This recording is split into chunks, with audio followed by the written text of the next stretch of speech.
ওকে, তো আমরা হচ্ছে এখন এই সার্কিটটা সলভ করবো। আমাদেরকে বলছে যে আয়ের মান বের করতে। এখন আমরা দেখতেছি যে এই জায়গাটা দুইটা লুপের মাঝখানে এখানে আয় দেওয়া, আয়ের ডাইরেকশন হচ্ছে তোমার উপরের দিকে। আমরা ফার্স্টে লুপগুলো বসায় নেব। আমরা এখানে একটা লুপ বসাইতে পারি যে এটা লুপ নাম্বার 1, এটা লুপ নাম্বার 2, এটা লুপ নাম্বার 3 নিছি। এখন আমরা প্রত্যেকটা ফার্স্টে আমরা আয় দেখব। এখানে আয়ের ডাইরেকশন কোথায়? উপরে না? তাই আমরা ফার্স্টে যদি আয় উপরে হয় তাহলে এই সাইডে যেটা থাকবে সেটা মাইনাস এটা, মানে I is equal to I3 minus I2। যদি এই আয়ের ডাইরেকশন নিচে থাকতো তাহলে হয়তো হচ্ছে I2 মাইনাস I3, যেহেতু উপরে সেহেতু I3 মাইনাস I2। এটা আমাদের আয়ের সমীকরণ, মানে আই হচ্ছে I3 মাইনাস I2।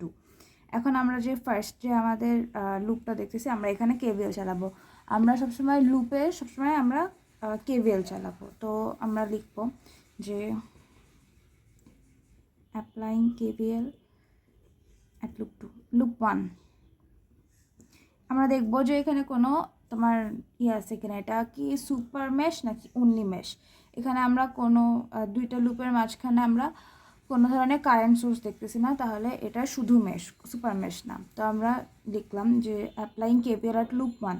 এখন আমরা যে রেজিস্টারগুলো আছে না, রেজিস্টারগুলো তখন আমরা দেখবো যে রেজিস্টার, মনে করো দুইটা লুপের মাঝখানে একটা কমন রেজিস্টার, তখন আমরা যেই লুপটার আমরা মানে যেই লুপে আমরা কেভিএল চালাচ্ছি সেই লুপটা মাইনাস যেই লুপের আরেকটা, মানে দেখো এই যে 2 নাম্বার রেজিস্টার যেটা, সেটা হচ্ছে তোমার 1 নাম্বার লুপের সাথেও আছে, 2 নাম্বার লুপের সাথেও আছে। এখন আমরা যখন 1 নাম্বার লুপ নিয়ে কাজ করব তখনও তো মানে এই 2 রেজিস্টারটা আসবে। তখন আমরা লিখব যে হচ্ছে 2I1 মাইনাস I2। এখন 10, এখন আমরা দেখছি যে এরকম করে যাচ্ছে, দেখো লুপটা ঘুরতেছে এরকম করে, তাহলে 2I1 মাইনাস I2। কেন I1 মাইনাস I2 হলো? কারণ দেখো এই যে এই রেজিস্টারটা আছে, রেজিস্টারটা এই 1 নাম্বার লুপের সাথেও কানেক্টেড আছে, 2 নাম্বার লুপের সাথেও কানেক্টেড আছে। এখন I1টা আমরা কেন ফার্স্টে লিখলাম? কারণ আমরা লুপ নাম্বার 1-এ হচ্ছে কেভিএল চালাচ্ছি, যেই লুপে আমরা কেভিএল চালাবো সেই লুপটা আগে হবে। তারপরে প্লাস, এখানে সবগুলো প্লাস হবে সবসময়। 10, আর এখানে দেখো এই I1, 10-এর সাথে শুধু I1 আছে না, তাহলে শুধু 10I1 হবে। তারপরে এখান থেকে আসতেছে, এখান থেকে আসার পর আমরা দেখতেছি যে এখানে তোমার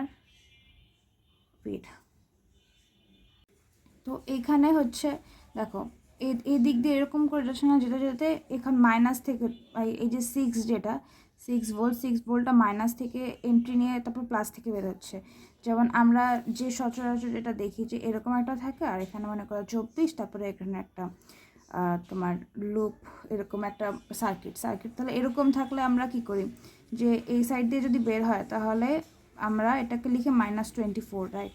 কারণ এই যে প্লাস মাইনাস থেকে ঢুকতেছে, তো এখানে মাইনাস থেকে যেটা ঢুকতেছে তো এটা -24 হয়। এখানে আমরা দেখতেছি যে লুপটা এরকম করে ঘুরতেছে, ঘোরার সময় যে এই দিক থেকে যখন আসতেছে মাইনাস থেকে ঢুকতেছে, তাহলে আমরা লিখবো যে -6 ইজ ইকুয়াল টু 0। কারণ দেখো আমাদের আর কিছু নাই। পরে এটাকে আমরা সিম্পলি লিখবো যে 2I1 এ মাইনাস আর এই যে 2I2 প্লাস 10I1, আর এই যে কনস্ট্যান্টটা থাকে সেটা আমরা ওইদিকে নিয়ে যাবো, এদিকে মাইনাস এদিকে গেলে প্লাস। I1 আর I1 যোগ করে দিব 10, আর এই যে দুটা সামনে প্লাস আছে যেহেতু 12I1 minus 2I2 equal to 6। এটা আমাদের তোমার 2 নম্বর সমীকরণ। এটা হচ্ছে আমাদের 1 নম্বর সমীকরণ ছিল। তারপর আমরা 2 নাম্বার লুপে আমরা কারেন্ট চালাবো, 2 নাম্বার লুপে আমরা কেভিএল চালাবো। এই যে 2 নাম্বার লুপে আমরা আবার সেমভাবে লিখবো যে applying KVL at loop 2, okay, at loop 2 এরকম করে। এখন দেখো সেমভাবে আমাদের এখানে এটা যাবে এই যে এরকম করে, এভাবে যাবে লুপটা ঘুরতেছে। তাহলে আমরা 4-এর সাথে দেখো 4-এর সাথে শুধু I2 কানেক্টেড না, 4-এর সাথে আর কোনো লুপ কানেক্টেড না, তাহলে শুধু 4I2 এখন প্লাস, এখন এই যে দুই আমরা আগেও দেখছি যে এই যে 2 রেজিস্টারটা সেটার সাথে I1ও কানেক্টেড I2ও কানেক্টেড। এখন আমরা যেহেতু আগের বার লুপ 1 নিয়ে কাজ করতেছিলাম তাই 2I1 - I2 হয়েছিল। এখন আমরা লুপ 2 নিয়ে কাজ করতেছি।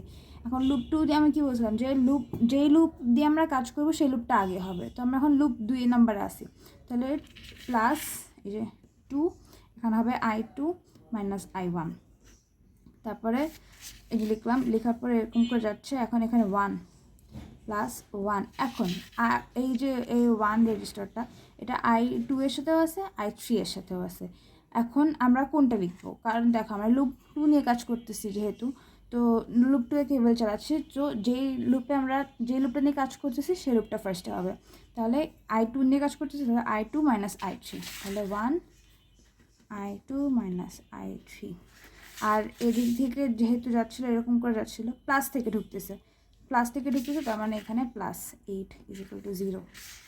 মানে আমরা এটা 4I2 + 2 সাথে ফার্স্টে হবে 2I2 - 2I1, তারপরে +1I2 এই যে আর -1I3, আর 8টা আমরা ওইদিকে নিয়ে যাবো, তাহলে -8 আসে। এখন সবগুলো I যোগ করে দিব, I1 যোগ করে দিব, I2 যোগ করে দিব। তো আমরা দেখতেছি 4 5 6 7। ফার্স্টে দেখতেছি আমরা যে একটা সিঙ্গেল 2I1 আছে, তাহলে -2I1 প্লাস এই 4 5 6 7 7I2 -1I3 = -8। এটা আমাদের তোমার 3 নম্বর সমীকরণ। ও ওয়েট, আমরা এটা 1 নম্বর সমীকরণ ধরবো না, এটাই আমাদের 1 নম্বর সমীকরণ, এটা 2 নম্বর সমীকরণ। তিনটা লুপ, যে কয়টা লুপ থাকবে সে কয়টা সমীকরণ। তো এখন আমাদের লাস্ট সমীকরণটা আমরা লিখব 3 নম্বর লুপ দিয়ে, applying KVL at loop 3, applying KVL at loop 3। এখন এটা দেখো, এই যে এটা আমাদের হচ্ছে 3rd number loop. 3rd number লুপে আমরা এখান থেকে ফার্স্টে যাই, আমরা দেখতেছি যে এই যে এরকম করে যখন ঘুরে তখন -8 থেকে ভিতরে, মানে -8 থেকে ও যাচ্ছে, মাইনাস থেকে যাচ্ছে 8টা। তো ফার্স্টেই লিখবো যে -8 প্লাস, এখন এই যে আবার 1 নম্বর রেজিস্টারটা তুমি দেখো I2 এর সাথেও কানেক্টেড I3 এর সাথেও কানেক্টেড। এখন আমরা কোনটা নিব ফার্স্টে, যেহেতু আমরা 3 নম্বর লুপে কাজ করতেছি সেহেতু আমরা ফার্স্টে I3টা রাখবো। 2 নাম্বার যখন করতেছিলাম তখন ফার্স্টে I2টা রাখছিলাম, যেহেতু এখন 3 নাম্বার করতেছি তাহলে ফার্স্টে I3 রাখবো। তাহলে 1I3 - I2। এই যে লুপগুলো যে আমরা লিখতেছি মনে করো এটা এই যে 1 নাম্বার তোমার রেজিস্টারের সাথে যে দুইটা লুপ, সে দুইটা মানে যে দুইটা লুপ কানেক্টেড সেটা আমরা মাঝখানে মাইনাস দিতেছি। এটা আমরা অলওয়েজ মাইনাস দিব, যে মনে করো এটাই যে আমরা 1 নাম্বার রেজিস্টারের সাথে তোমার লুপ নাম্বার 3ও কানেক্টেড, লুপ নাম্বার 2ও কানেক্টেড। আমরা কোনটা ফার্স্টে লিখবো, যেটা নিয়ে আমরা কাজ করতেছি, মাইনাস যেটা আমাদের আরেকটা যেটা লুপ থাকে সেটা, তারপরে প্লাস, এখানে সবসময় প্লাস হবে, প্লাস পরে আমরা দেখতেছি এখানে হ্যাঁ এরকম করে যখন যাচ্ছে তখন আমরা দেখতেছি যে প্লাস থেকে ঢুকতেছে, এই 6টা প্লাস থেকে ঢুকছে, তো আমরা লিখবো যে +6 প্লাস। কারণ আমাদের এই যে 5 নাম্বার রেজিস্টারটা দেখতেছি শুধু I3 মানে I3 এর সাথে আছে, আর কোনোটার সাথে নাই, তাহলে 5I3 = 0। এখন আমরা আবার এটাকে ছোটো করে নেব, এই মাইনাস যে কনস্ট্যান্টগুলো সেটা আমরা ওইদিকে নিয়ে যাব। তাহলে 1I3 - 1I2 প্লাস 6টা ওইদিকে নিয়ে যাব, 5I3 = -8, এদিকে গেলে +8 প্লাস 6 এদিকে গেলে -6। 8 থেকে 6 বাদ দিলে 2 থাকে, তাহলে এটাই আমাদের 3rd নাম্বার সমীকরণ, যে I3 আর I3 আমাদের আছে, তো তাহলে আমাদের এখানে হবে 6I3 - 1I2 = 2। এটা আমাদের 3 নাম্বার সমীকরণ। এখন আমাদেরকে এখন আমরা I1 I2 এবং I3 পাবো। এই যে এই তিনটা যে আমার সমীকরণ 1 নাম্বার 2 নাম্বার 3 নাম্বার সমীকরণ থেকে আমরা 3টা মান পাবো। কীভাবে পাবো, এটা আমরা ক্যালকুলেটর ইউজ করব। তো আমারটা হচ্ছে তোমার 991 ESFX। তো আমরা ফার্স্টে ঠিক করে নিই ক্যালকুলেটরটা। এখন আমরা ফার্স্টে হচ্ছে মোডে যাব, মোডে যে এখানে দেখতেছি 5 নাম্বার ইকুয়েশন দেওয়া, এই 5 নাম্বার ক্লিক করব। 5 নাম্বার ক্লিক করার পরে আমাদের কয়টা মানে করো সমীকরণ লুপ কয়টা, লুপ আমাদের 3টা না, এরকম লুপ যেহেতু 3টা ছিল আমরা সমীকরণও পাইছি 3টা, তাহলে আমাদের মান কয়টা বেরোবে, 3টা বেরোবে, I1 এর একটা, I2 এর একটা, I3 এর একটা। তো যেহেতু আমাদের 3টা I1 I2 I3 আছে, তো আমরা এই যে সেকেন্ড নাম্বার যে সমীকরণটা আছে এটা সিলেক্ট করবো 2 দিয়ে।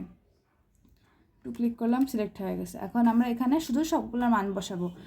I1 এর জায়গায় মানে যে এ লিখা এর জায়গায় I1 এর মানগুলো বসাবো, বি এর জায়গায় I2 এর মানগুলো বসাবো, সি এর জায়গায় I3 এর মানগুলো বসাবো, আর যেটা ডি থাকবে সেই ডি এসে এই কনস্ট্যান্টগুলো বসাবো। এখন আমরা দেখতেছি 12 ফার্স্টে I1 এ 12 দিলাম, 12, তারপরে ইজ ইকুয়াল টু ক্লিক করবো, পরে আমাদের নেক্সটে চলে যাবে। এখন এখানে দেওয়া আছে I এর সাথে মানে I2 এর সাথে -2, তো -2 সমান সমান, তারপরে এখানে দেখো আমাদের I3 নাই, যখন মনে করো কোনো একটা I3 নাই এখানে, তো আমরা এখানে 0 দিয়ে দেবো I3 এর জায়গায়। আর যেমন এখানে দেখো 3 নম্বর সমীকরণ এখানে I1 নাই, তাহলে I1 এর জায়গায় এখানে 0 হবে, পরে 6 দিলাম। পরে সেকেন্ডটাতে বলছে সেকেন্ড নাম্বার সমীকরণে -2 7 বলছে নেক্সট, আর -1, তারপরে ইজ ইকুয়াল টু -8, আর নেক্সটটাতে 6 1 0 মানে 1 নাই, তো 0, পরে -1 আর 6 ইজ ইকুয়াল টু 2। এখন হয়েছে না, আমরা সবগুলো মান বসাই দিয়েছি, মান বসে আমরা একটা ক্লিক করব। ক্লিক করার পরে আমাদের এক্স এর মান চলে আসবে।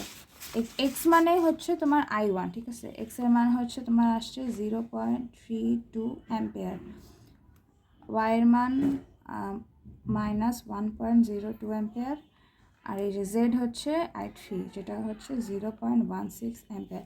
এখন এখানে আমাদের ম্যাথ শেষ না, আমাদেরকে বের করতে কী বলছিল, আমাদেরকে বের করতে বলছিল আই এর মান। আমরা আয়ের সমীকরণ বের করেছিলাম যে I3 - I2, I3 এর মান আমরা মাত্র পাইছি 0.16, মাইনাস I2 এর মান -1.02, তাহলে 0.16 প্লাস 1.02 যেটা আসে সেটাই অ্যান্সার অ্যাম্পিয়ার দেওয়া, এটাই আমাদের অ্যান্সার। এটা আমাদের ফার্স্ট নাম্বার অঙ্কটা হয়ে গেছে।